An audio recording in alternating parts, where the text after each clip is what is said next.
I feel like a scare is kind of coming up because that was it only said help me whisper, but I think she's gonna attack.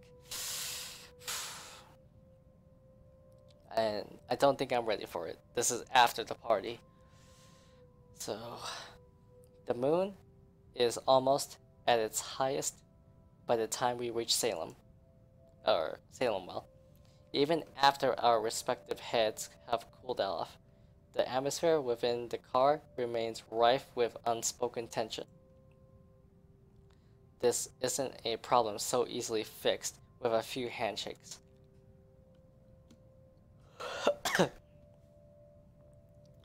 Quite frankly, I don't know what will. Ashton himself has no idea what to do when he, uh, alights and dawdles awkwardly in the middle of the car park, unsure. It almost seems like he's having an internal debate whether he should say goodbye or mutter another apology. I could have driven him away purely out of spite the second I got off. Still, old habits die hard. It's late, and Ashton's flat is on the other side of the city. Irritation might still rear its head every time I look at him right now, but I'm not too cruel to put him up on another long drive. Especially when he still appears as if he hasn't gotten any rest. You can borrow the couch. I throw the keys to my flat his way before a protest forms on his lips. Although he catches it with ease, he eyes it with a wary expression and shoots a puzzled glance my way. You haven't been forgiven. We're still going to have that talk, believe me. But I'm not about to send you out on another drive looking like that. It's late. Go get some rest. We're setting aside a lot of loose ends like this, but he appears to have accepted that reason, at least in the meantime.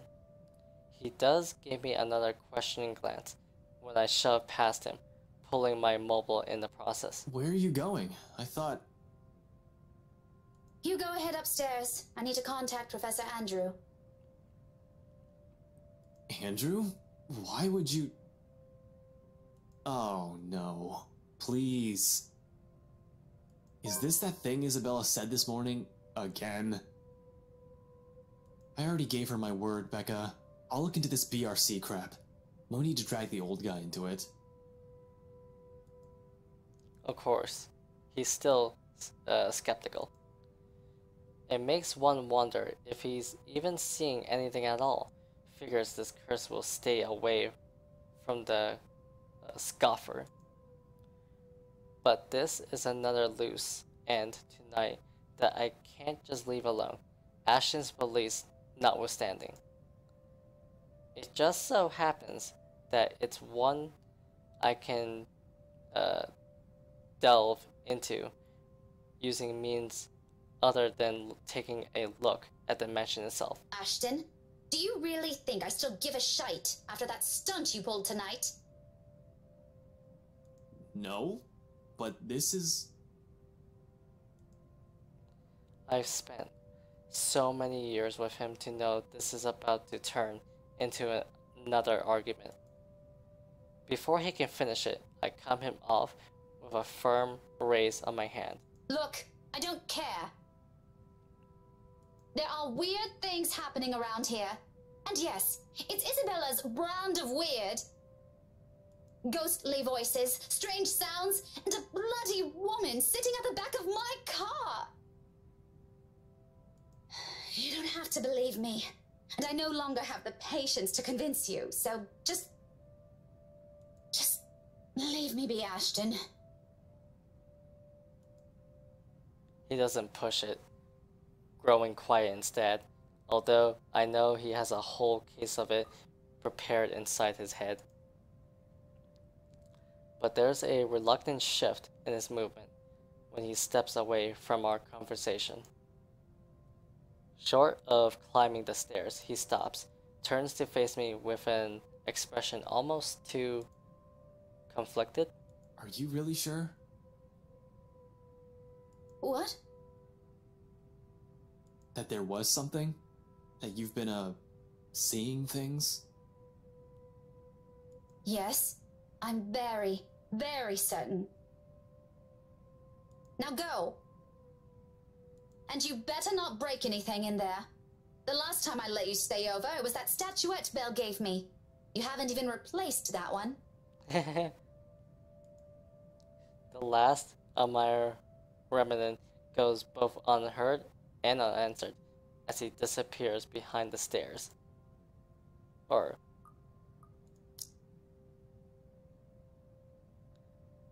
Okay. If things aren't as strained, he might have a quip or two about that, followed by a light banter. Instead, for a long moment, I am left staring after him. There's something in the way he asked it that nags, coupled with his expression. The whole exchange just feels unsettling. One that doesn't fade, even as I gather my thoughts and shift my focus on another, even as I dial Professor Andrews' number. And that is when it clicks. During the long wait for the professor, one straight thought emerges from the unease. Ashton has not intended for his question to be a jib. It's concern. For what though? For my well-being? The letter's curse? The woman I mentioned?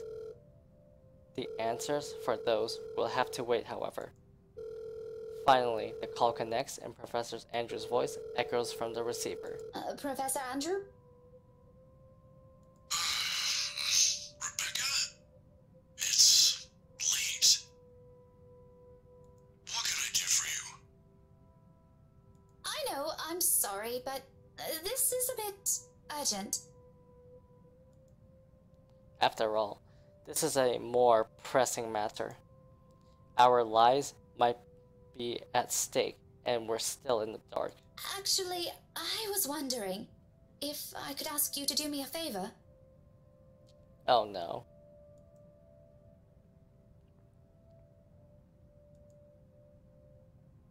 Dot dot dot. Oh, well, we're not attacked yet. So this is on the 30th now.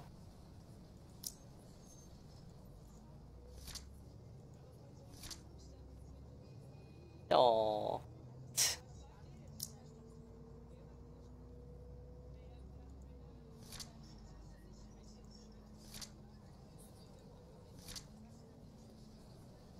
Yep, Rebecca's mad. So, Professor Andrew Clark has agreed to meet with me 2 days later in front of Luxborn's public library. He has other commitments, but being a longtime family friend has its perks. I have my parents' connections to thank for that. Of course, I'm not the sort to impose on him often, but the situation is, well, it's not entirely bad, although it does require calling in a few favors from friends like him. Without his signature, I won't be able to gain access to the library's restricted section. If I want to get more in-depth information on the Umrigar Mansion, that is, not simply what they choose to show to the general public. As much as I hate to admit it, there's always something people censor, and whatever it is, I won't ever find it in the general section. It has to be what they're keeping here beyond the public eye. The thought of that alone makes me antsy. Thankfully, I don't have to brood over it. The wait for the professor doesn't last long. He never did enjoy making people wait. Likewise, he dislikes people who are tardy. He arrives 5 minutes after I do, greeting me with that kind smile and casual wave of his hand. I haven't seen him in so long, but it appears he hasn't changed much. His familiar presence alone is enough for a fond smile to spread across my face. Professor Andrew. Rebecca! Didn't I say long ago you can drop the professor? You know I can't possibly do that. Even if I can, it feels disrespectful to call you by your name alone. Both you and Ashton never listen to this old man. Kids these days. All right, but just for today, since you're doing me a huge favor, Andrew. I guess you simply can't have it all, even at this old age. But pleasantries aren't what we're here for, yes? You mentioned you needed a permit. Yes, sir, if that's okay with you. More than fine. Anything in pursuit of knowledge, as they say. He hands me the permit without further prompting. And just like he promised, he also written a recommendation after his signature. This is more than enough to get me to those files. I mutter a small thanks before slipping it into my pocket. Although when I look back up, his brows are furrowed, the very face of curiosity. Not surprising, considering how vague I've been during our little talk over the phone. Right then and there, I decided to tell him if he ever asked. Maybe not at all. Maybe not all of it, but the stuff he needs to know. It's the least I can do to thank him. As expected, true to his inquisitive nature, he asks, If you don't mind, though. I know you've always been an eager learner, but may I know what in the restricted section that piqued your curiosity? It's the Ermengarde mansion, sir. He's quick to raise an eyebrow at that, and for a while, I fear he'll take us the slip of paper back. Is there something in what I said? The ones they have out in the general isn't enough? I'm, hoping for a more in-depth read, sir. More about the history and the people who once lived there. The general section doesn't have anything much on that. Oh, I see. Well, you certainly aren't the first one to be enamored with that place. It doesn't shock me. The architecture is admirable, and the urban legends are something to talk about. Why, just this past week, I've got a few asking me about that. Imagine that. I think enamored might be a little too much to describe our interest in it. But I have to agree. The mansion is beautiful, even with the renovations. They kept the stained glass windows, too. They are magnificent. Oh, you've seen it. I was there for a few hours to attend a housewarming party. The invitation was for my parents, but they couldn't make it. My mum used to work as a private tutor for the Evans. Hannah Wright? Ah, I know of her. Her husband, too. Who doesn't? Luxbourne's most popular couple. Something falls behind his eyes, the warmth in them suddenly gone, like he's reliving a painful distant memory and seeing it play right in front of him. It disappears, almost as soon as it surfaces, but that look has unsettled something in me. Is something the matter? Nothing much. But you know, you're already like a daughter to me. So if you could, do be careful with the friends you make. Is this about the rights, sir? Just a friendly advice from an old man. Don't think much about it. Anyway, I have to leave now. Can't miss my weekly serving of bear claws. Bear claws? Say hi to your parents at the detective inspector for me, will you? I wish you luck with all that research. I will. Thanks for this, Andrew. Andrew gives my shoulder a light squeeze. The gesture a younger me has always appreciated, and quickly crosses the street after. I watch him until he disappears behind the door to a cafe, until the doubt swimming inside my head finds a moment to rest. Whatever his business is with the rights isn't anything I should concern myself about. But somehow, in the grand scheme of things now, all of it feels oddly relevant. The how, though, I've yet to find out. And I'm hoping the library will give me the answers I want this time. On a gloomy Sunday morning, the library is especially empty. Fuck me. The second floor, in particular, I've always considered this place to be a sanctuary, a respite away from the hubbub of the city. Not anymore. Nope. This is definitely it. As a child, I grew up reading books here, spending hours here to no end, poring over the pages, living out fantasies in my head until my parents called me home. Now, it feels nothing like it. The silence is smothering, suffocating. Even with how clean they kept the microfiche, the micro-ish room, how the entire small of it lacks a speck of dust or clutter. Breathing is a struggle for air. Not far into my stay, I began to long for the noise outside. And perhaps as a way to calm this unease, I start to hum a tune. Imagine that.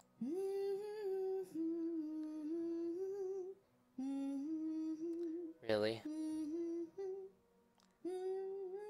Why, of all things, it has to be that silly nursery rhyme? I've not an inking. It does its job, however. It fills the lull with something far less awkward, far less deafening, and that is enough for a distraction. I have business here. No time for silly daydreams, only important work to attend to.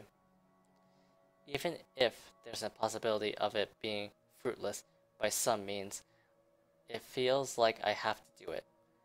If not for me, then for the people who has been affected by this. What do we even call this? A haunting? A Halloween prank gone wrong? A curse? If Isabella were here, what would she say? Will she panic? Will she be angry I only listen to her now? It all stems from that one moment in the movie house, doesn't it? We could have avoided this had we only taken her warnings to heart. One stupid mistake is all it took to send our normal lives on a downward spiral. Frankly, I'm no longer sure if I'm angry at myself for it or at the universe for throwing us into this mess. But we can only make do of what little we have, and that's exactly what I'm doing. Going here might not be the right decision, but it's a start. A good start. It doesn't take much time for me to find what I need. A microfiche of old newspapers, long kept in special storage cabinets at the far end of the restricted section. The year is 1620s and beyond, before the city of Luxborn even exists in the records, when the mansion has just been built and Anselm is nothing more but a small sleepy hamlet near a river. A lot of pieces are missing, days, sometimes several consecutive weeks without any records remaining. Often it goes on for years. Troublesome, but as it is, I'm lucky enough to find anything at all considering how far I'm looking back. Can't be picky now. Can't waste time mulling over what record keepers of the old could have done to make this a breeze for me. I can still work with this.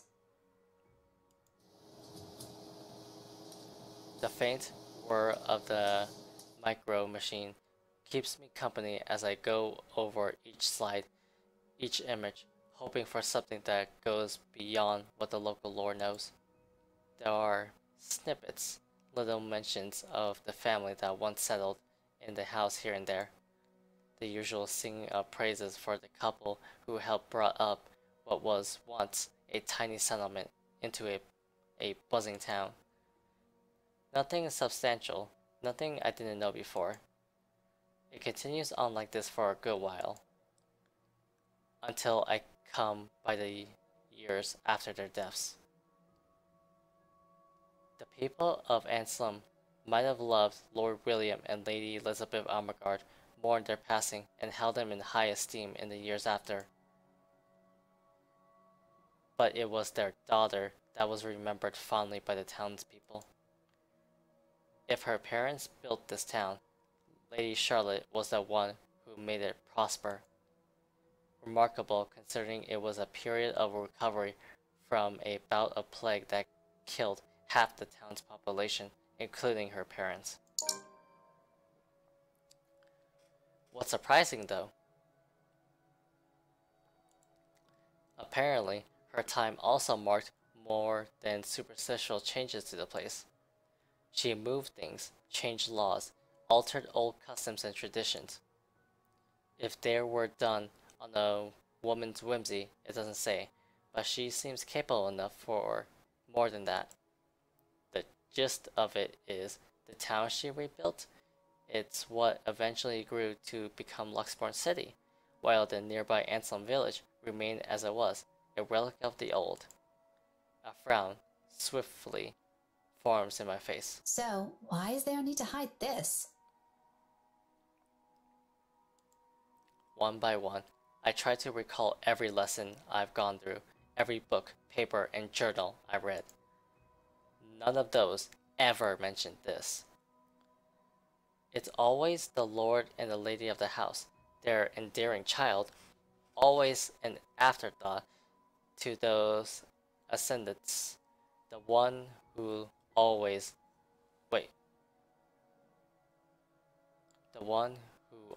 took her life in the end.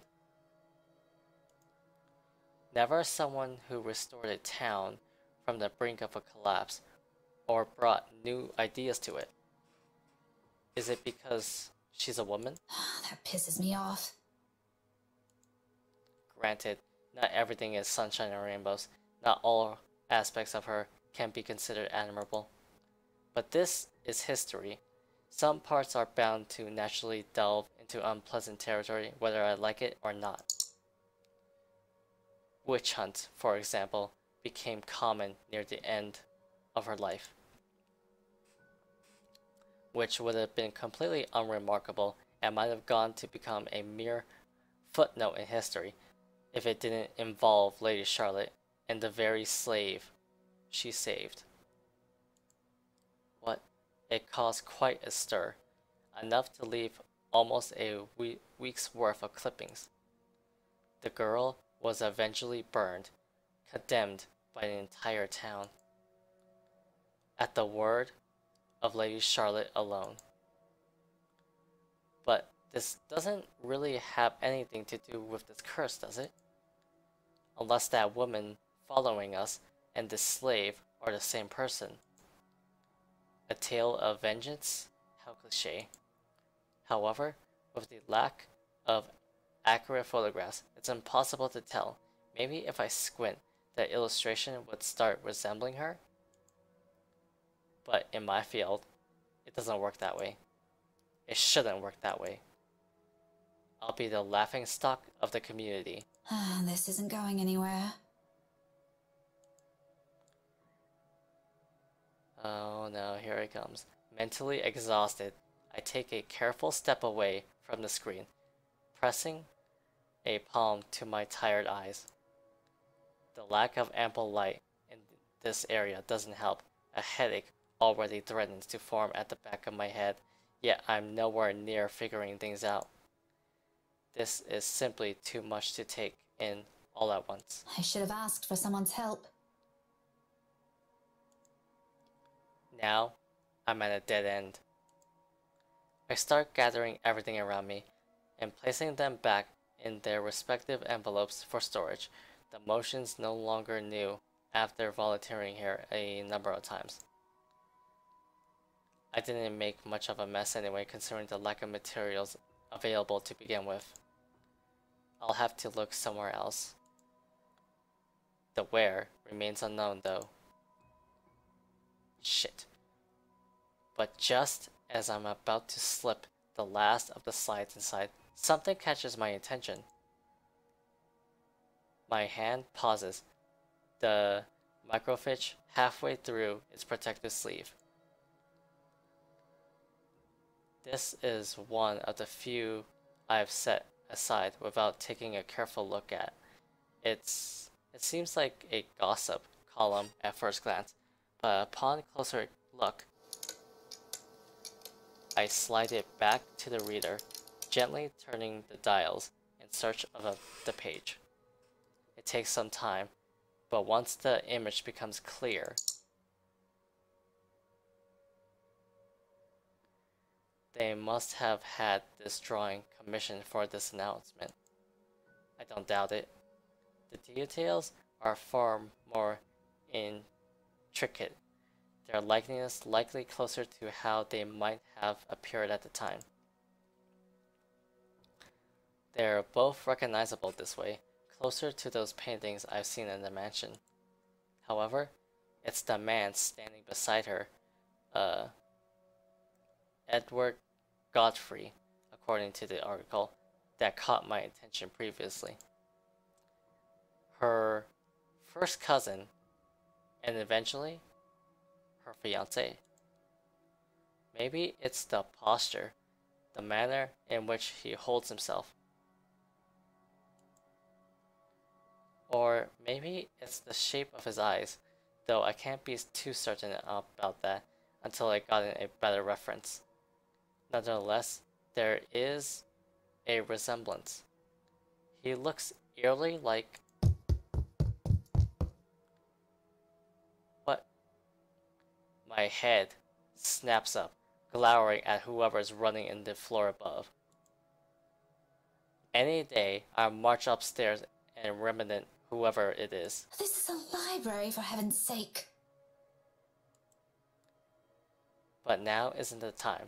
I gotten what I need. So, are you telling me that Luke has another personality? Is Luke the victim? Or, I would say the target? Without wasting another minute, I hit the machine's print button for a copy of the page, while my other hand moves to put everything back into storage. A ragged exhale slips from me. Relief, perhaps? Or maybe this is already exhaustion. Regardless, soon I'm closing my eyes as I wait for the printer to finish, if only to stave off a headache building up from everything.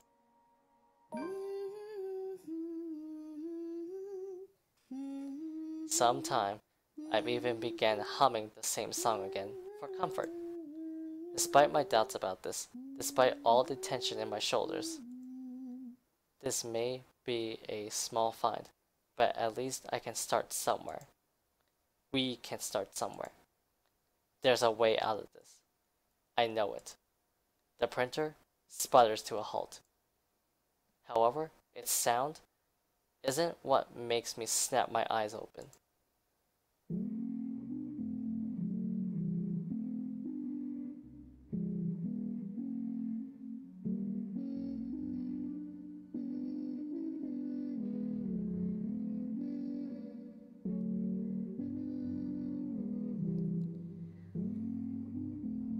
Why? What the hell? A feeling, a chilly brush of air behind my back. Fuck this shit. This is bad. No, instead of a girl that's gonna pop out in front of my face when I open my eyes, she turned the whole library into a fucking hell. Brief enough for something sickening to suddenly lodge itself in my throat while I take in my surroundings. It's that suffocating sensation again, creeping to every part of me, crawling under my skin, draining me little by little of any strength.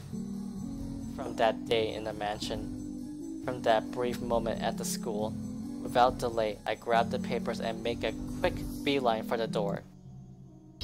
Oh my lord! Hello, Spider-Woman. Hey, nice costume. Nice hair. Is this who you really are? My whole body freezes. What are you doing, Miss Pink? Helping you? I hold my breath, not daring to make any noise. For a little while, only the sound of papers crumbling under my grasp fills the room. The excitement from earlier gone instantly, replaced by a cold, seeping dread spreading throughout my limbs.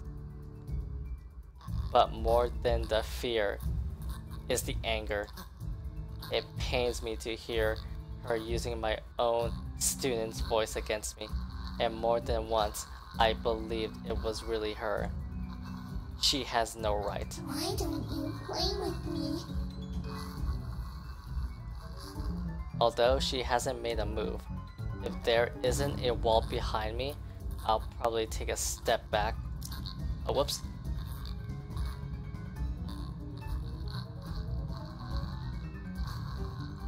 Anything to put a distance between us, no matter how small, as long as I'm out of her reach. But I steel myself, because if I do fall back, turn away from her, I'll be left with no way out. I am not dying here. You think you scare me? Miss Pink, don't be so rude. I'm waiting. I'm not afraid of you, you spook. Spook? Oh yeah, that's an insult. This is one Scotswoman. You aren't getting into an early grave without a fight. Come at me. Why would you tell her that? I expected she'll lunge, prove to me what a monster she is.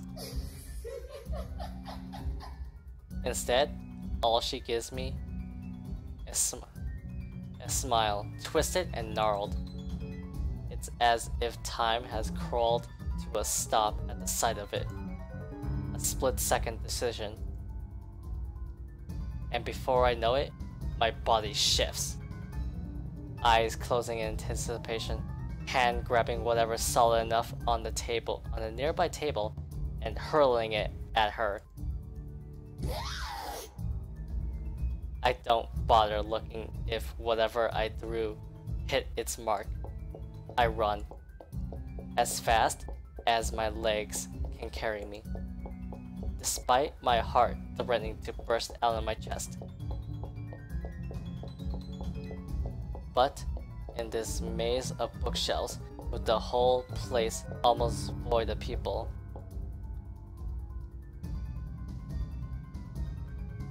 is there even a place safe enough I can escape to?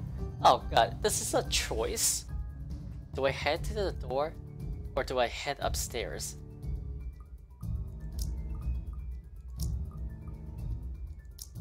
Oh god, I feel like if I got one of these choices, it's gonna lead me to death. I don't think I could escape. I don't think I could head for the door, so... I don't want Rebecca to die, so... I gotta make a choice. I don't think I can escape, so...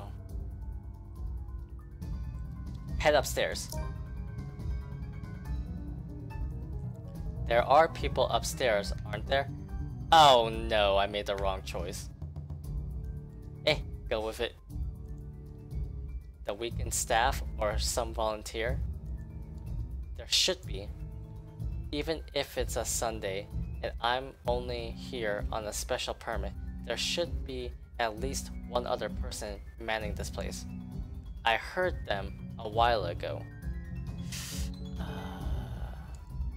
Of course, I couldn't possibly tell them about this. They won't believe me in the same manner we didn't buy Isabella's stories until it's too late. But I can easily come up with excuses. Oh, okay, she's dead. She's dead. I made a mistake. We'll just see this through.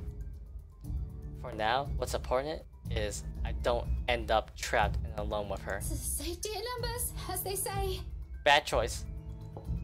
There's no hesitation because it was her. She made that noise.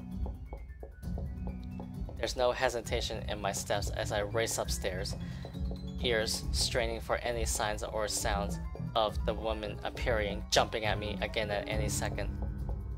I can still hear her behind me, the grinding of bones, her whispers as she keeps calling me back. Although it's at a distance, I don't slow my pace. Library rules be damned. Because no matter how much I pretend to be brave, the level-headed one or the tough one, this terrifies me. This scares me more than anything. This isn't how I plan to die. But when I get to the 3rd floor,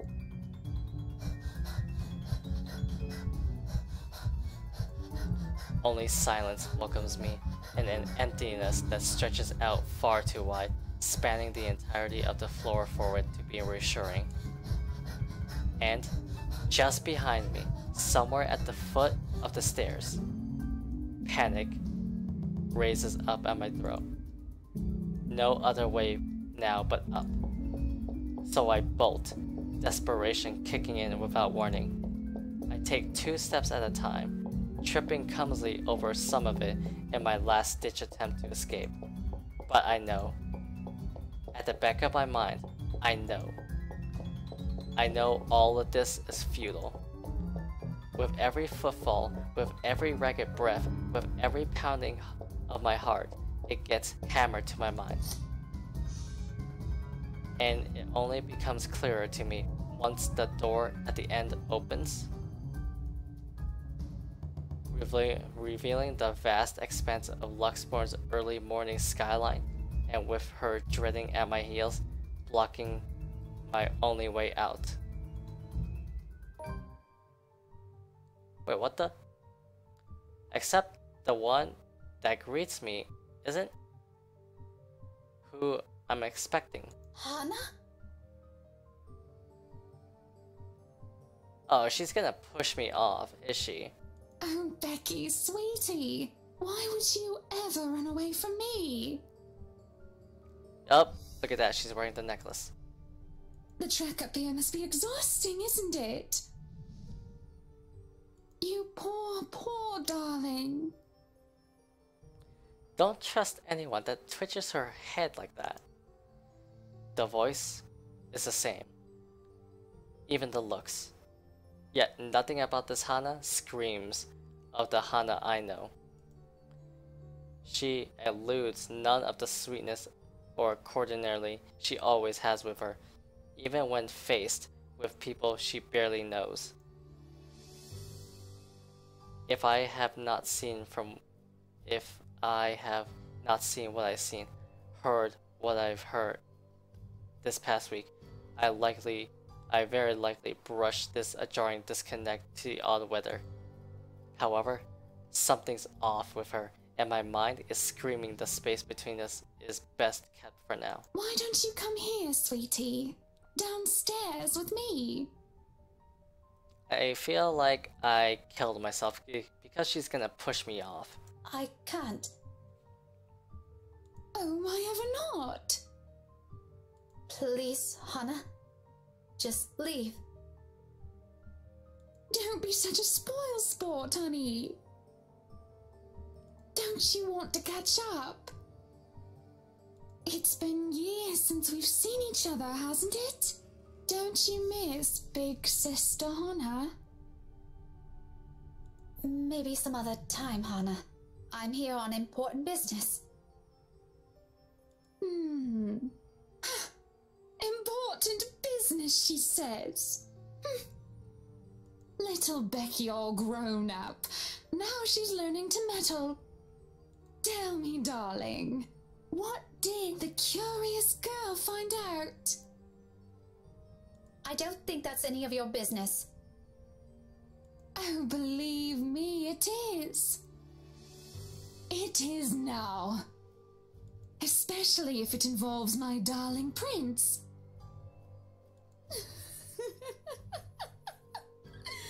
She laughs. Here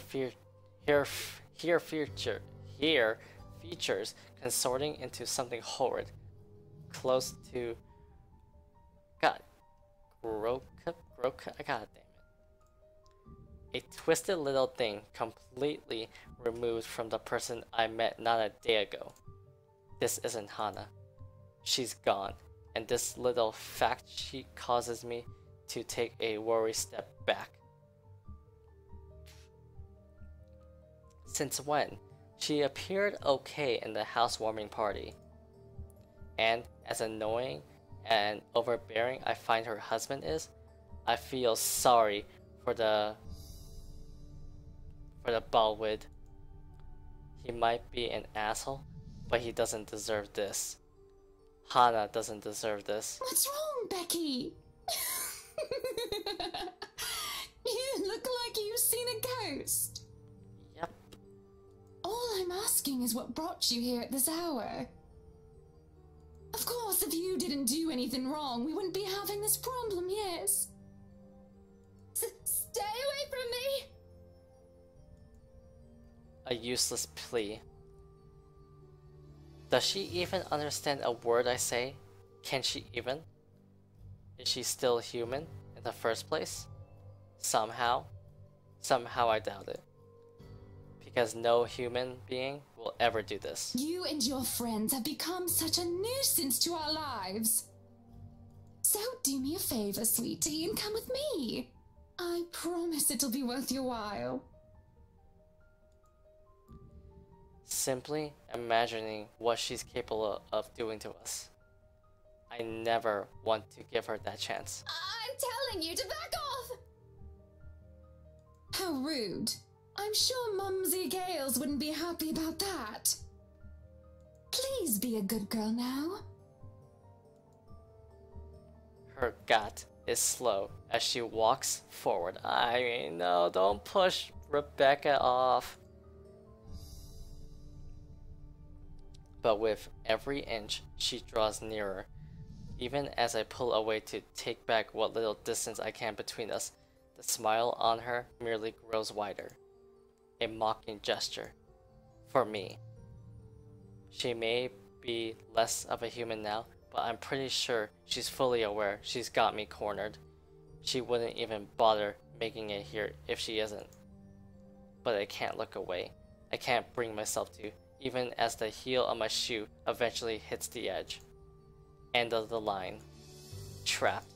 Alone. So, this is how it ends, huh? Quietly and without fanfare, surrounded not by a warm breeze but a chilly morning air. No soft footfalls on an empty hallway, but the din of the early morning traffic below. No warm afternoon light. Nothing but the cold, pungent smell of death, all underneath a dreary morning sky. How fitting. Yet, amidst all of it, there's a single voice I want to hear.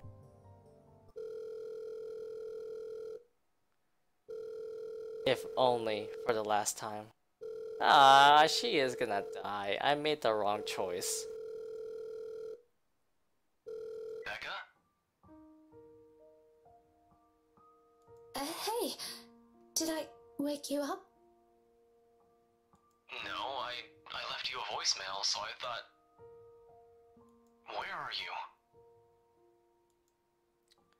The one I grew up with, who always got grades better than I did without even trying, whose silly antics I have to put up with all these years. God, this is so sad. I made the wrong choice. who stood by me even when things got tougher. That one person who's been a constant in my life. Ash, do you remember that one time? What? Back in secondary. We joined a contest back then, didn't we? We had to dress you up as a girl and...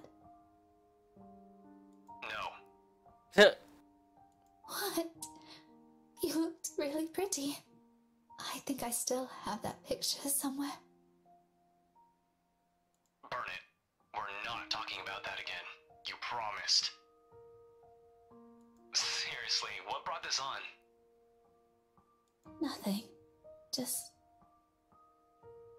It's just the first thing I remembered. So weird. Despite everything, my lips curl up into a smile. Faint, a sad little thing on its own, given the situation. Because, even at the very end, I know I have this. The casual talk, the friendly banter, talking like how we've always would as children. If only I haven't been too selfish. If only I haven't taken all of this for granted in favor of my feelings. Then perhaps I won't be regretting anything now. Oh my god. You're being weird today, Becca. I'm gonna die, damn it. Whatever. Listen, I need you to go home right away. I'm at Salem Well right now and... I wish time would simply stop for us. There are still a lot of things I want to say. Things I've never bothered saying out loud. Things I should have said a long time ago to someone who has always been by my side. But in this moment, there's only one. Thanks, Ash.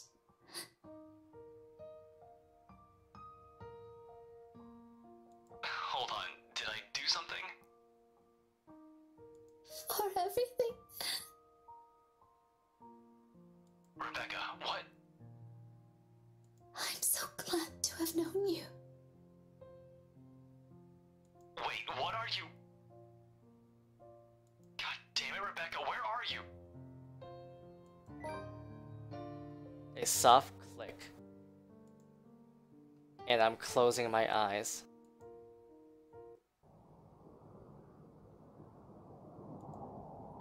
There's a rush of air. The sound of the world dimming around me. Like a song coming to its inevitable end. Oh no. London Bridge is falling down, falling down, falling down. London Bridge is falling down, my fair lady. What a nice song to go to it.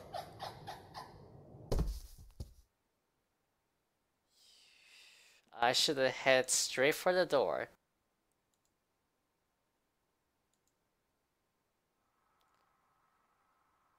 What the hell? They killed the cat? Who are these people? Oh no, they killed the cousin. Fuck.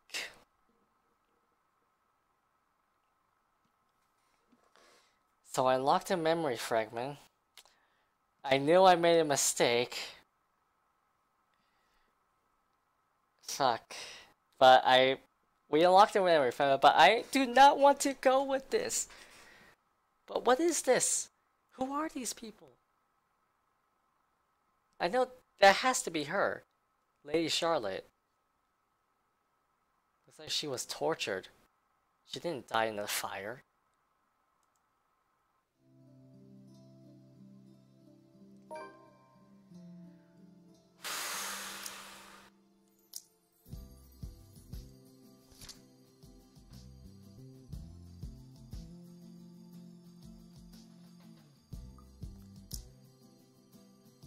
I refuse.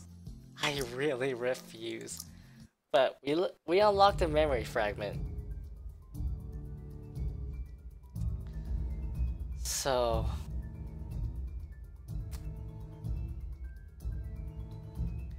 oh god. But yeah, looks like she was tortured. She wasn't killed in the fire.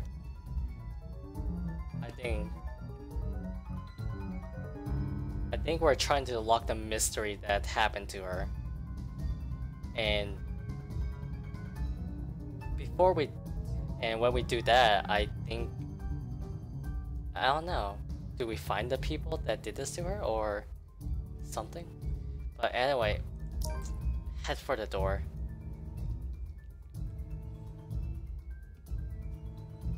If there's one, it is out of this room, out of this place, as far away as anyone can get from her.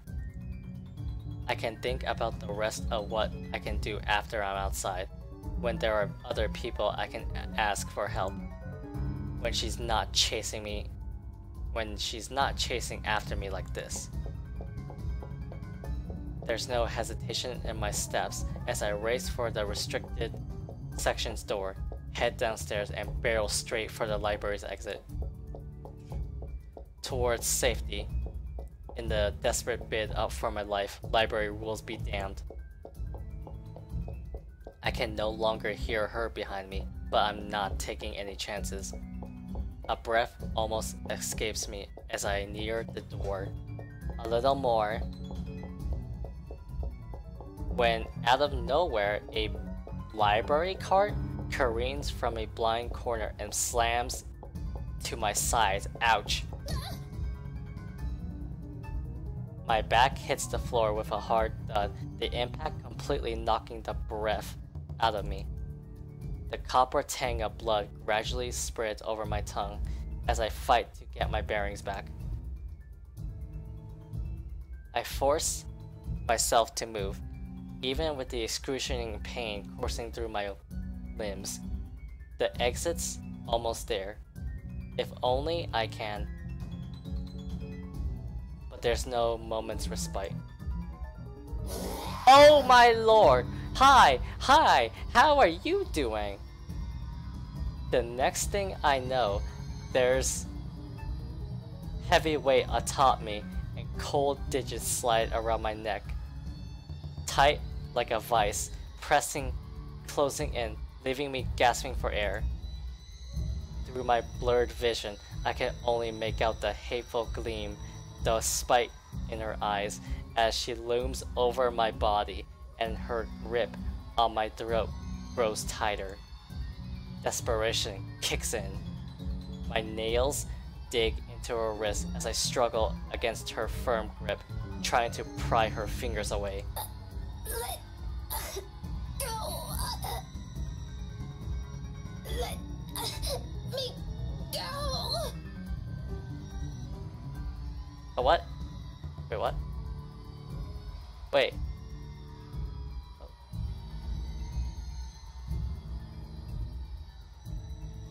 Okay. Oh, hello! Was that a book?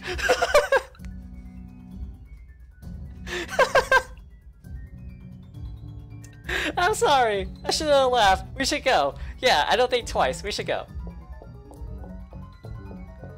My limbs are moving on their own before what I did could fully register in my brain and my lungs could recover. Oh, hi! Behind me, she lets out a cry, sharp, loud, and thunderous against the empty walls of the library. But the fear her wails bring compares nothing to the relief washing over me when I finally make it out.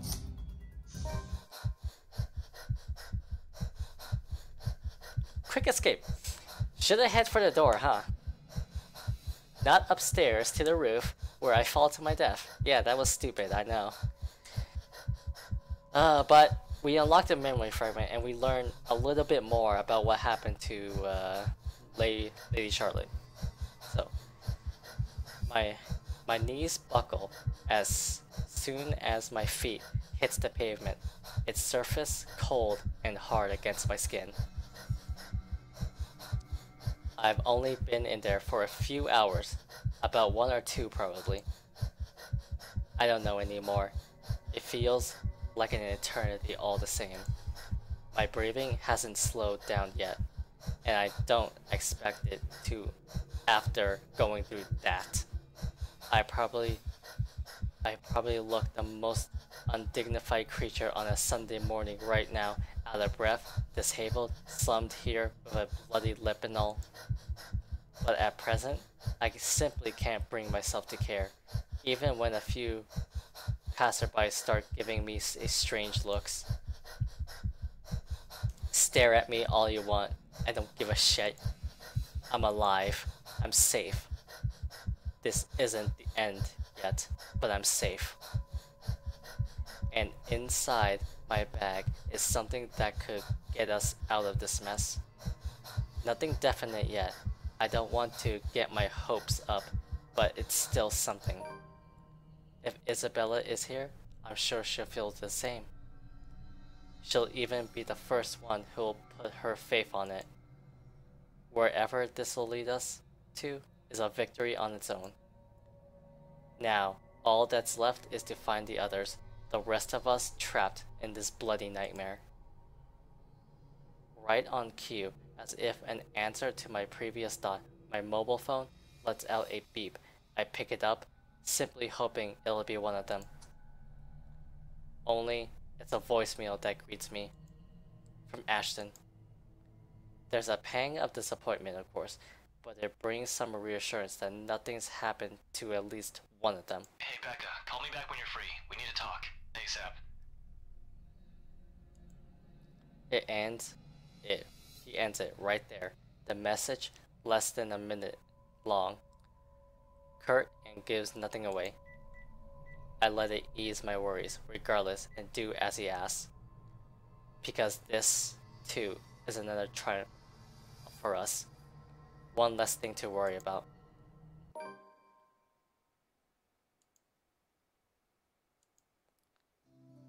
And now we move on to Ashton.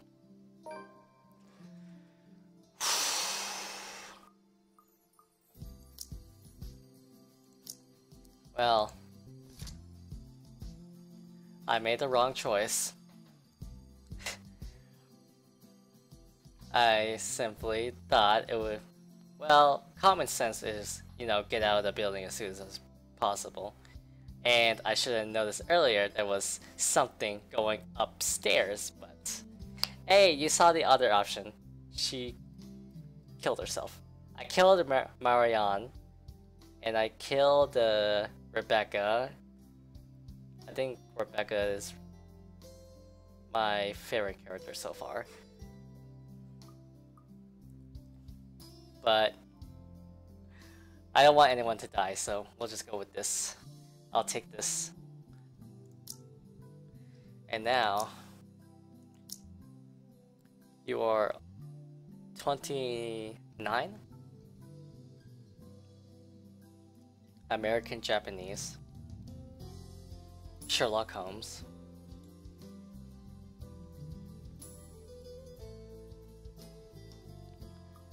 Okay. Well, anyway, that is it for now.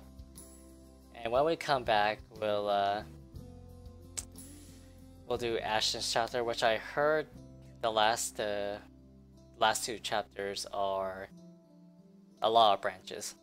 So I think I really have to be careful with my choices. But as long as the characters are alive, I don't care.